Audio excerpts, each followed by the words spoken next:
पूरे विश्व को थर्ड वर्ल्ड वॉर से अगर कोई बचा सकता है, वो सनातन धर्म बचा सकता है।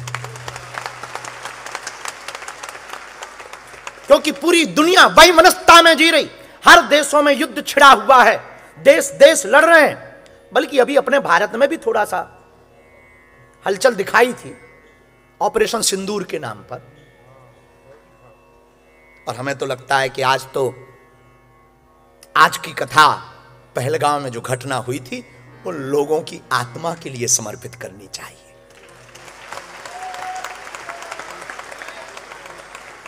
मेरे पागलों, एक बात तुम याद रखना, तुम भारत और सनातन संस्कृति और अपने परिवार से जुड़े रहना। कल हमने बोला था क्राइस्ट चर्च में कि तुम्हारे पास गाड़ी हो जाए, बंगला हो जाए, पैसा हो जाए, पद हो जाए, कद हो जाए, पर यदि तुम्हारे पास परिवार ना रहे तो ताली कौन बजाएगा? सेलिब्रेट कौन करेगा यार?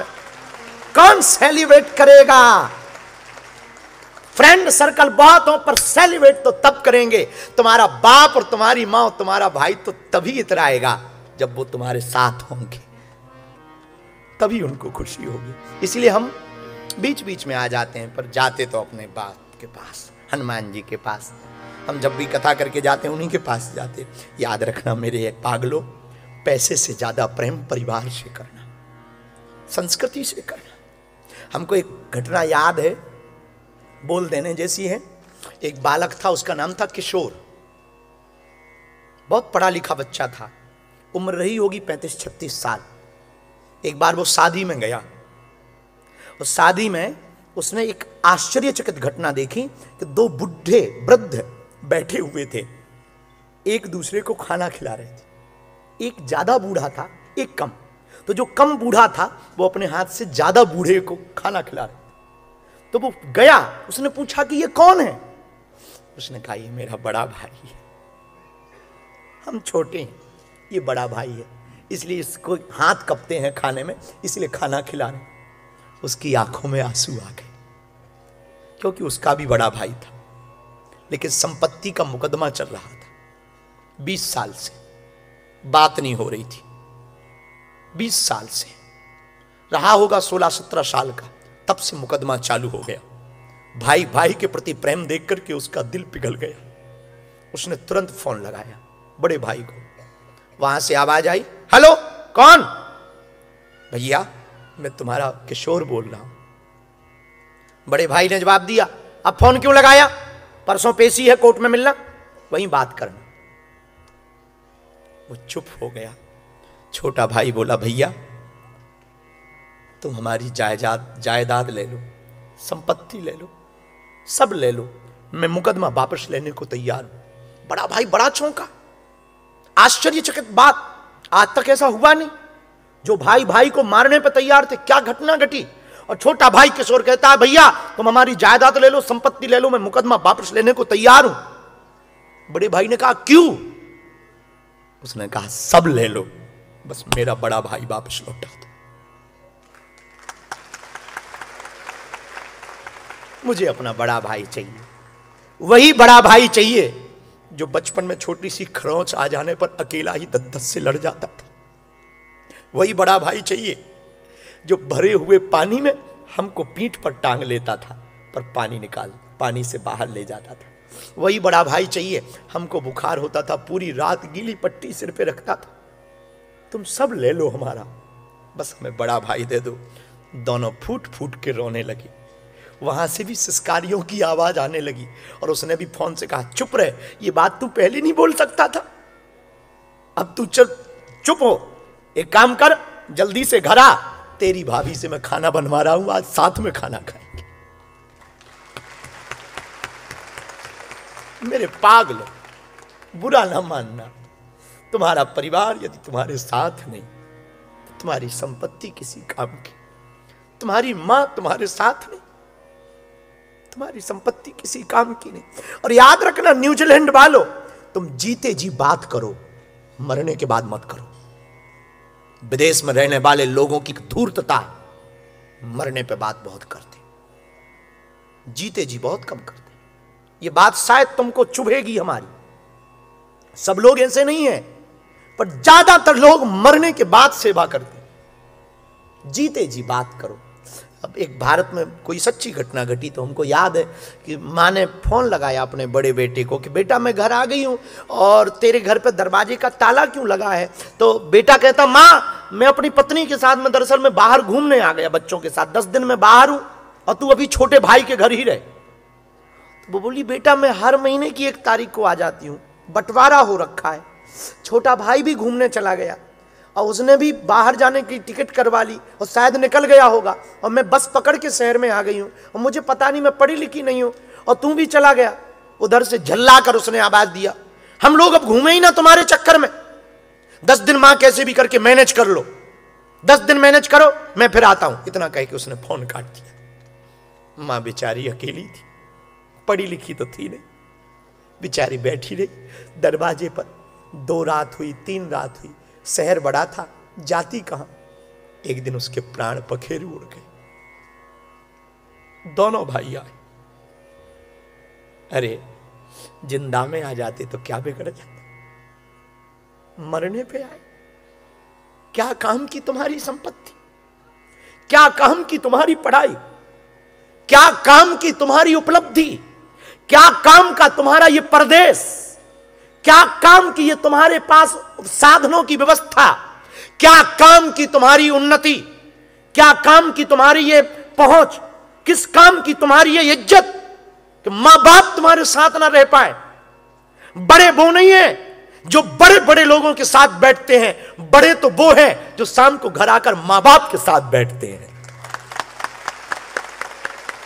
और तुम अपने मां बाप के साथ ना बैठ पाए तो बुरा मत मानना मेरे पागलो। शाम को ना सही तुम परदेश रहते हो, कमाना भी जरूरी है, साल भर में कुछ देर अपनी मां के साथ गुजार। भाड़ में गया सब, लगा रहेगा तुम जब तक जियोगे तब तक ये लफड़े चलेंगे, कमाई के लफड़े, बच्चों के लफड़े, परिवार के लफड़े, समाज के लफड़े, जब तक जियोगे तब तक चलेंगे। मरने के बाद तो कोई पूछने वाला नहीं, इसलिए तुम मरने के बाद बातें करते हो। हमने देखा है अमीरों के घर में, हमने देखा है विदेशों में, मरने के बाद फोटोओं की इतनी सजावट होती है, मरने के बाद ऐसी मालाएं टांगी जाती, काश जीते जी फूल चढ़ा दिया होता, तब तो बड़ी बात। तुम 2 रुपया कम कमा लेना पर मां बाप को मत छोड़ना। तुम 2 एकड़ जमीन कम ले लेना, भाई को मत छोड़ना। तुम यहां पर 1 महीने नौकरी कम करना पर भारत माता को मत छोड़ना। यदि तुमने भारत माता को छोड़ दिया, क्या सोच रही होगी तुम्हारी भारत मां, क्या सोच रहे होंगे तुम्हारे पूर्वज जो चले गए। कभी उनको याद करने आ जाया करना, कभी भारत की खुशबू लेने आ जाया करना, कभी तिरंगे को लहराते हुए देखने आ जाया करना, कभी बालाजी के बहाने आ जाया करना, कभी कन्या विवाह के बहाने आ जाया करना। और न्यूजीलैंड वालों, तुम्हारा भारत में कोई नहीं है ये तुम विचार मिटा दो। जब तक हमारे तन में प्राण है बागेश्वर तुम्हारा है। मरने के बाद की गारंटी नहीं हम अपनी ले रहे, जीते जी जब तक हमारे तन में प्राण है तुम आना, मेरा दर खुला है, खुला ही रहेगा तुम्हारे लिए।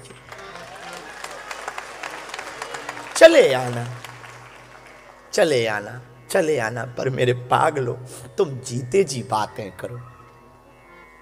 तुम जीते जी नए नए फ्रेंडों से बहुत बातें करते, परिवार के लिए टाइम नहीं, माता पिता के लिए टाइम नहीं।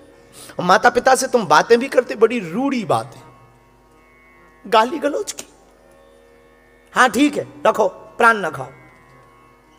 कभी विचार करना उस मां पे क्या बीती होगी जिसने जन्म दिया, रातों भर सोई नहीं तुम्हारे लिए। ये दुर्जनता है। राम सजीवन, तुमने पूछा दुर्जन सज्जन कौन है? यही दुर्जनता है, जो अपने धर्म को ना निभाए वो दुर्जन है। राम के आयुध बने हुए द्वार के बाहर और दरवाजे पर तुलसी जी रखी। तुलसी का वृक्ष हिंदुओं की पहचान है, तुलसी का पौधा, मस्तक पर तिलक हिंदुओं की पहचान। बुरा ना मानना, हिंदुओं की दुर्दशा का सबसे बड़ा कारण अगर कुछ है तो मस्तन तिलकहीन मस्तक, मंत्रहीन जिह्वा, शस्त्रहीन हाथ और परिवार घटता हुआ परिवारहीन हिंदू समाज, ये हिंदुओं की दुर्दशा का कारण है। न माथे पर तिलक बचा है, न हाथ में शस्त्र शास्त्र बचे हैं, न जिह्वा पर संस्कृत भाषा बची है, न वाणी में ओज बचा है, न परिवारों में एकता बची है, न पूर्वजों के बड़ों का सम्मान बचा है। इसलिए हिंदू घट रहा है। पर धन्य है हनुमान जी, लंका में ठहरे कहां? जहां राम जी के आयुध बने, द्वार पर तुलसी का पौधा लगा, वहीं पर हनुमान जी ठहर गए।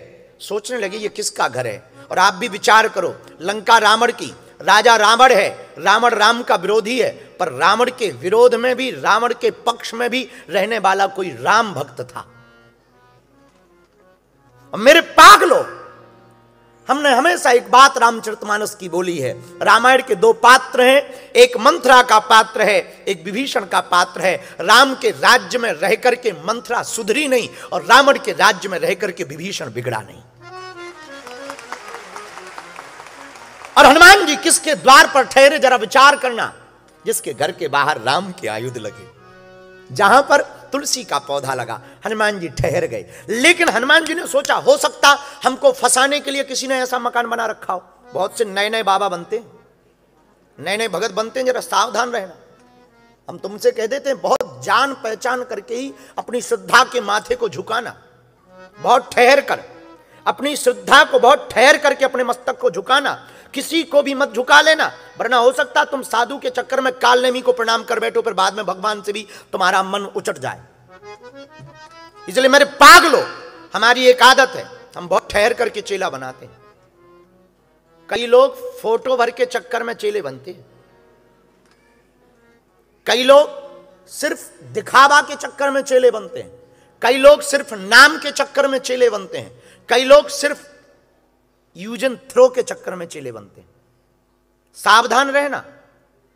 हनुमान जी ने सोचा, राम आयुध तो है, पर जरूरी नहीं ये राम भक्त हो, पर राम भक्त की पहचान क्या?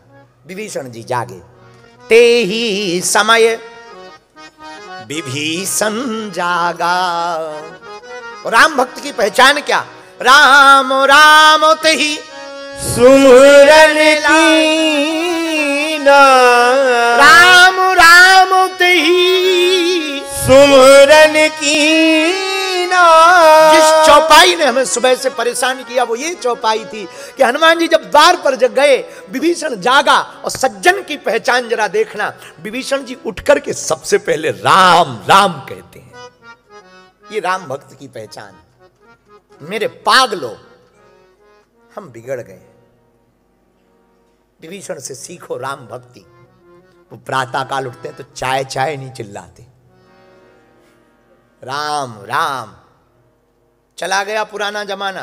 पहले लोग बचपन में उठते थे तो दोनों हाथों को ऐसे मलते थे, कराग्रे वस्ते लक्ष्मी, कर मध्य तो सरस्वती, कर मूले तो गोविंदा, प्रभाते कर दर्शनम। पहले पृथ्वी मां को प्रणाम करते, फिर पैर नीचे रखते थे। अब आजकल तो हनुमानी जी बचाए, सो तो ही 4 बजे है। और प्रणाम प्रणाम की तो छोड़ो, अब तो पृथ्वी पे हम कृपा किए हैं जो हम यहां जन्म लिए। पृथ्वी ने हम पे थोड़ी कृपा की कि हमारा भार सह रही, हम कृपा किए हैं कि हम पृथ्वी पे भार दिए हैं। तो तुम थैंक यू बोलो पृथ्वी। तो बीच बीच में वो फिर जो है यहां पर अर्थक्विक के द्वारा थैंक यू बोलती है। हाँ, बुरा ना मन। प्रातः काल, हिंदुओं का प्रातः काल कितना मनोहर होता है, मंगलकारी होता है। जरा देखना, राम राम ते ही सुमिरन कीन्हा, हृदय हरस कपि सज्जन। मेरे पागलों, बुरा ना मानना, जिसका प्रातः मंगल होगा उसका दिन भी मंगल होगा।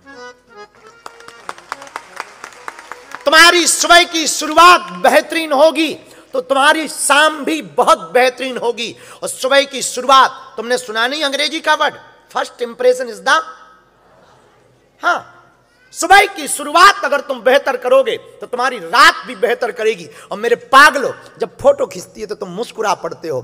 थोड़ा सा मुस्कुराने से जब फोटो बढ़िया आती है, जिंदगी भर मुस्कुराते रहो, जिंदगी भी तो बढ़िया आ सकती है।